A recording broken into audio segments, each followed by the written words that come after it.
Hi hello ಎಲ್ಲರಿಗೂ ನಮಸ್ಕಾರ. Welcome back to Ambu Madhu vlogs. ಇವತ್ತಿನ ವಿಡಿಯೋದಲ್ಲಿ ನಾನು ನಿಮಗೆ ಸಿಂಪಲ್ ಆ್ಯಂಡ್ ಟೇಸ್ಟಿಯಾಗಿ ರವೆ ಪಲಾವ್ ಹೇಗೆ ಮಾಡೋದು ಅಂತ ನಾನಿಲ್ಲಿ ತೋರಿಸ್ಕೊಡ್ತೀನಿ. ನಿಮ್ಗೆ ಒಂದೇ ಥರ ರವೆ ಉಪ್ಪಿಟ್ಟು ಅದೆಲ್ಲ ತಿಂದು ಬೋರ್ ಆಗಿದ್ರೆ ನೀವು ಇದನ್ನು ಮಾಡಲೇಬೇಕು. ನಿಮ್ಮ ಮನೇಲಿ ಎಲ್ಲರೂ ಇಷ್ಟಪಟ್ಟು ತಿಂತಾರೆ. ಈಗ ನಾನು ಅದಕ್ಕೆ ಒಂದು ಸ್ಟವ್ನ ಆನ್ ಮಾಡಿಕೊಂಡು ಬಾಣಲಿ ಇಟ್ಟು ನಾನು 1 ಕಪ್ ಆಗೋಷ್ಟು ಸಣ್ಣ ರವೆನ ನಾನಿಲ್ಲಿ ತೊಗೊಂಡು ಅದನ್ನು ನೀಟಾಗಿ ನಾನಿಲ್ಲಿ ಫ್ರೈ ಮಾಡ್ಕೊತಾ ಇದ್ದೀನಿ. ನೀವು ರೆಗ್ಯುಲರ್ ಆಗಿ ರವೆ ಉಪ್ಪಿಟ್ಟಿಗೆಲ್ಲ ಯಾವ ರೀತಿ ನೀವು ರವೆನ ಫ್ರೈ ಮಾಡ್ಕೊತೀರಾ ಅದೇ ಥರನೇ ಮಾಡ್ಕೋಬೇಕು. ಆದರೆ ಇದನ್ನ ನೀವು ತುಂಬ ಕಪ್ಪಗೆಲ್ಲ ಮಾಡ್ಕೋಬಾರ್ದು.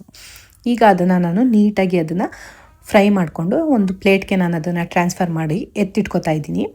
ಈಗ ನಾನು ಅದೇ ಬಾಣಲಿಗೆ ಸ್ವಲ್ಪ ಎಣ್ಣೆನ ಹಾಕಿ ಎಣ್ಣೆ ಬಿಸಿ ಆದಮೇಲೆ ನಾವು ಇದಕ್ಕೆ ಸ್ವಲ್ಪ ಜೀರಿಗೆನ ನೀವು ಹಾಕೋಬೇಕು. ಇದಕ್ಕೆ ಎಣ್ಣೆ ಜಾಸ್ತಿ ಇದ್ದಷ್ಟು ಟೇಸ್ಟ್ ಚೆನ್ನಾಗಿರುತ್ತೆ. ನೀವು ಎಣ್ಣೆನ ನೋಡ್ಕೊಂಡು ಹಾಕ್ಕೊಳ್ಳಿ. ಈಗ ಜೀರಿಗೆ ಎಲ್ಲ ಚಟಪಟ ಅಂತ ಆದಮೇಲೆ ನಾನು ಅದಕ್ಕೆ 1 ಕಪ್ ಆಗೋಷ್ಟು ಈರುಳ್ಳಿನ ನಾನಿಲ್ಲಿ ಹಾಕೋತಾ ಇದ್ದೀನಿ. 1 ಕಪ್ ಅಂತಲೇ ಅಲ್ಲ, ನಿಮಗೆ ಎಷ್ಟು ಈರುಳ್ಳಿ ಬೇಕೋ ಹಾಕೋಬೋದು. ನಾನಿಲ್ಲಿ 2 ಈರುಳ್ಳಿನ ನಾನಿಲ್ಲಿ ಹಾಕ್ಕೊಂಡು ಒಂದು 2 ಸ್ಪೂನಷ್ಟು ನಾನು ಶುಂಠಿ ಬೆಳ್ಳುಳ್ಳಿ ಪೇಸ್ಟನ್ನು ಕೂಡ ನಾನಿಲ್ಲಿ ಹಾಕೋತಾ ಇದ್ದೀನಿ.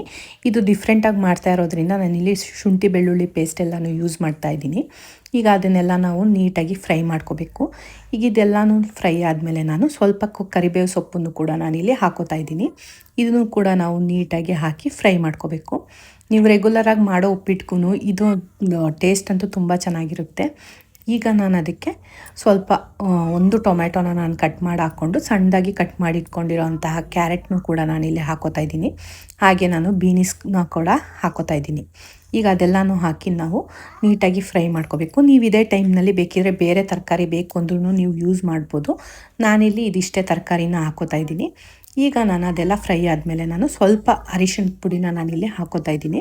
ನಿಮಗೆ ಬೇಕು ಅಂದರೆ ಹಾಕ್ಕೊಳ್ಳಿ. ಅದಕ್ಕೆ ನಾನು ರುಚಿಗೆ ತಕ್ಕಷ್ಟು ಉಪ್ಪನ್ನು ಹಾಕೋತಾ ಇದ್ದೀನಿ. ಯಾಕಂದರೆ ತರಕಾರಿ ಎಲ್ಲ ಸ್ವಲ್ಪ ಬೇಗನೆ ಬೇಯಲಿ, ಹಾಗೆಯೇ ತರಕಾರಿನೂ ಕೂಡ ಉಪ್ಪಿಡಿಲಿ ಅಂತ ನಾನು ಸಾಲ್ಟನ್ನು ನಾನು ಹಾಕೋತಾ ಇದ್ದೀನಿ. ಈಗ ಅದನ್ನೆಲ್ಲ ಹಾಕಿ ನಾವು ನೀಟಾಗಿ ತರಕಾರಿ ಮತ್ತು ಸಾಲ್ಟ್ ಎಲ್ಲನೂ ನಾವು ನೀಟಾಗಿ ಮಿಕ್ಸ್ ಮಾಡ್ಕೋಬೇಕು.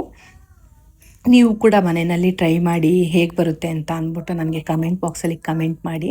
ಹಾಗೆ ನಾನು ಇದಕ್ಕೆ ಎಲ್ಲ ಫ್ರೈ ಆದಮೇಲೆ ನಾನಿಲ್ಲಿ ಪೌಡರ್ನ ಯೂಸ್ ಮಾಡ್ತಾಯಿದ್ದೀನಿ, ಅಂದರೆ ಮಟನ್ ಪೌಡರ್ನ ಯೂಸ್ ಮಾಡ್ತಾಯಿದ್ದೀನಿ. ನೀವು ಬೇಕಿದ್ದರೆ ಯಾವುದಾದ್ರೂ ಮಸಾಲ ಪೌಡರ್, ಗರಂ ಮಸಾಲ ಆಗಿರ್ಬೋದು ಅಥವಾ ಚಿಕನ್ ಮಸಾಲ ಯಾವುದಾದ್ರೂ ನೀವು ಯೂಸ್ ಮಾಡ್ಬೋದು. ಇದನ್ನು ನಾನು ಪಲಾವ್ ರೀತಿ ಮಾಡ್ತಿರೋದ್ರಿಂದ ನಾನಿಲ್ಲಿ ಖಾರದ ಪುಡಿನ ಹಾಕೋತಾ ಇದ್ದೀನಿ. ನೀವು ಬೇಕಿದ್ದರೆ ಹಸಿಮೆಣಸಿನ್ಕಾಯಿ ಕೂಡ ನೀವು ಇಲ್ಲಿ ಹಾಕೋಬೋದು. ನಾನೀಗ ಅದಕ್ಕೆ ಸ್ವಲ್ಪ ನೀರನ್ನು ಹಾಕೋತಾ ಇದ್ದೀನಿ. ನಾನಿಲ್ಲಿ ಯಾವ ಕಪ್ಪಲ್ಲಿ ರವೆ ತೊಗೊಂಡಿದ್ದೆ ಅದೇ ಕಪ್ಪಲ್ಲೇ 3 ಕಪ್ ಆಗೋಷ್ಟು ನೀರನ್ನು ನಾನಿಲ್ಲಿ ಹಾಕೋತಾ ಇದ್ದೀನಿ. ಇದು ಯಾಕೆಂದರೆ ಹೋಟೆಲಲ್ಲೆಲ್ಲ ಮಾಡ್ತಾರಲ್ಲ ಆ ರೀತಿ ನಮಗೆ ಇದು ತೆಳ್ಳಗೆ ನೀಟಾಗಿ ಸಾಫ್ಟಾಗಿ ಬೆಂದಿರಬೇಕು ರವೆ ಎಲ್ಲ. ಅದರಿಂದ ನಾವು ಯಾವ ಕಪ್ಪಲ್ಲಿ ರವೆ ತೊಗೊಂಡಿದ್ವಲ್ಲ ಅದೇ ಕಪ್ಪಲ್ಲೇ 3 ಕಪ್ ಆಗೋಷ್ಟು ನಾವು ನೀರನ್ನು ಇಲ್ಲಿ ಹಾಕೋಬೇಕು. ಟೈಮ್ನಲ್ಲಿ ದಪ್ಪ ಮೆಣಸಿನ್ಕಾಯಿನೂ ಕೂಡ ಹಾಕೋತಾ ಇದ್ದೀನಿ. ನಿಮಗೆ ಬೇಡ ಅಂದರೆ ಸ್ಕಿಪ್ ಮಾಡ್ಬೋದು.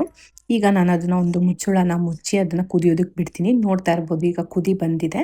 ತರಕಾರಿ ಬೆಂದಿದೆಯಾ ಇಲ್ವಾ ಅಂತ ಅಂದ್ಬಿಟ್ಟು ನೀವೆಲ್ಲ ನೋಡಿಕೊಂಡು ಈ ಟೈಮಲ್ಲೇ ಸಾಲ್ಟು ಮತ್ತು ಖಾರ ಎಲ್ಲ ನೋಡ್ಕೊಂಡು ನೀವು ಇದು ಮಾಡ್ಬೋದು. ನಾನೀಗ ಅದಕ್ಕೇನೆ ಕುದಿ ಬರ್ತಿರೋದಕ್ಕೆ ನಿಧಾನಕ್ಕೆ ನಾವು ರವೆನ ಉಪ್ಪಿಟ್ಟು ಮಾಡಬೇಕಾದ್ರೆ ಎಲ್ಲ ಯಾವ ರೀತಿ ಹಾಕೋತಾ ಇರ್ತೀವಿ ಆ ರೀತಿಯೇ ರವೆನ ನಿಧಾನಕ್ಕೆ ನಾವಲ್ಲಿ ಹಾಕೋಬೇಕು. ನೀವು ಆದಷ್ಟು ಇದನ್ನು ತೆಳ್ಳೆ ರೀತಿನಲ್ಲೇನೆ ಮಾಡ್ಕೊಳ್ಳಿ. ತುಂಬ ಗಟ್ಟಿ ಮಾಡೋದಕ್ಕೆ ಹೋಗಬೇಡಿ. ನಮಗಿದು ತೆಳ್ಳಗೆ ಇದ್ರೇನೆ ತುಂಬ ಚೆನ್ನಾಗಿರುತ್ತೆ ಟೇಸ್ಟು. ಇನ್ನು ಇದೆಲ್ಲ ಹಾಕಿ ನಾನು ಇದಕ್ಕೆ ನೀಟಾಗಿ ನಾನಿಲ್ಲಿ ಮಿಕ್ಸ್ ಮಾಡ್ಕೋತೀನಿ. ಈಗ ನೋಡ್ತಾ ಇರ್ಬೋದು ನೀವು ಯಾವ ರೀತಿ ಆಗ್ತಿದೆ ಅಂತ. ಈ ರೀತಿ ಕನ್ಸಿಸ್ಟೆನ್ಸಿ ಬಂದರೆ ರವೆ ನೀಟಾಗಿ ಬೆಂದಾಗ ನಾನು ಹೇಳಿರೋ ಅದಕ್ಕೇ ಅದು ಬರುತ್ತೆ. ಆದಷ್ಟು ತೆಳ್ಳಗೆ ಮದುವೆ ಮನೆಯಲ್ಲೆಲ್ಲ ಉಪ್ಪಿಟ್ಟು ಮಾಡ್ತಾರಲ್ಲ ಆ ಥರ ಟೈಪಲ್ಲಿ ಬರುತ್ತೆ. ಈಗ ನಾನು ಅದಕ್ಕೆ ಕೊತ್ತಂಬರಿ ಸೊಪ್ಪನ್ನು ಕೂಡ ಹಾಕ್ಕೊಂಡು ಹಾಗೆಯೇ ಸ್ವಲ್ಪ ಕಾಯಿ ತುರಿನ ನಾನಿಲ್ಲಿ ಹಾಕೋತಾ ಇದ್ದೀನಿ. ನಿಮಗೆ ಕಾಯಿ ತುರಿ ಬೇಡ ಅಂತ ಅಂದರೆ ನೀವು ಬೇಕಾದ್ರೆ ಸ್ಕಿಪ್ ಮಾಡ್ಬೋದು. ಆದರೆ ಇದು ಹಾಕಿದ್ರೆ ನಿಜವಾಗ್ಲೂ ತುಂಬ ಟೇಸ್ಟಿಯಾಗಿರುತ್ತೆ ಅಂತ ಅಂದ್ಬಿಟ್ಟು ನಾನಿಲ್ಲಿ ಹಾಕೋತಾ ಇದ್ದೀನಿ. ಹಾಗೆ ನಾನು 2 ಸ್ಪೂನಷ್ಟು ತುಪ್ಪನ ನಾನಿಲ್ಲಿ ಹಾಕೋತಾ ಇದ್ದೀನಿ. ನಿಮಗೆ ತುಪ್ಪನೂ ಅಷ್ಟೇ ಬೇಕು ಅಂದರೆ ನೀವು ಹಾಕ್ಕೊಳ್ಳಿ, ಇಲ್ಲ ಅಂತ ಅಂದರೆ ಸ್ಕಿಪ್ ಮಾಡಿ. ಹಾಗೆಯೇ ಇದೆಲ್ಲನೂ ಹಾಕಿ ನಾನು ನೀಟಾಗಿ ಮಿಕ್ಸ್ ಮಾಡಿಕೊಂಡ್ರೆ ನಮಗೆ ರವಾ ಪಲಾವ್ ಏನು ಹೇಳಿದ್ದೆ ಅದು ನಮಗೆ ರೆಡಿ ಆಗುತ್ತೆ. ನೀವು ಕೂಡ ಮನೆಯಲ್ಲಿ ಟ್ರೈ ಮಾಡಿ ಹೇಗೆ ಬಂತು ಅಂತ ಅಂದ್ಬಿಟ್ಟು ನನಗೆ ಕಮೆಂಟ್ ಬಾಕ್ಸಲ್ಲಿ ಕಮೆಂಟ್ ಮಾಡಿ. ಹಾಗೆಯೇ ಎಲ್ಲರೂ ತುಂಬ ಇಷ್ಟಪಟ್ಟು ತಿಂತಾರೆ. ರವೆ ಉಪ್ಪಿಟ್ಟೆಲ್ಲ ತಿನ್ನಲ್ಲ ಅನ್ನೋರಿಗೆ ಈ ಥರ ರವೆನಲ್ಲಿ ನೀವು ಒಂದು ರೆಸಿಪಿ ಮಾಡಿಕೊಟ್ರೆ ನಿಜವಾಗ್ಲೂ ಖಾಲಿ ಮಾಡ್ತಾರೆ. ಹಾಗೆಯೇ ಇದಾಗಿತ್ತು ಇವತ್ತಿನ ವಿಡಿಯೋ ಇಷ್ಟ ಆಗಿದ್ರೆ ದಯವಿಟ್ಟು ನನಗೆ ಸಪೋರ್ಟ್ ಮಾಡಿ, ಹಾಗೆಯೇ ಲೈಕ್ ಮಾಡಿ ಅಂತ ಹೇಳ್ತಾ ಥ್ಯಾಂಕ್ ಯು ಫಾರ್ ವಾಚಿಂಗ್.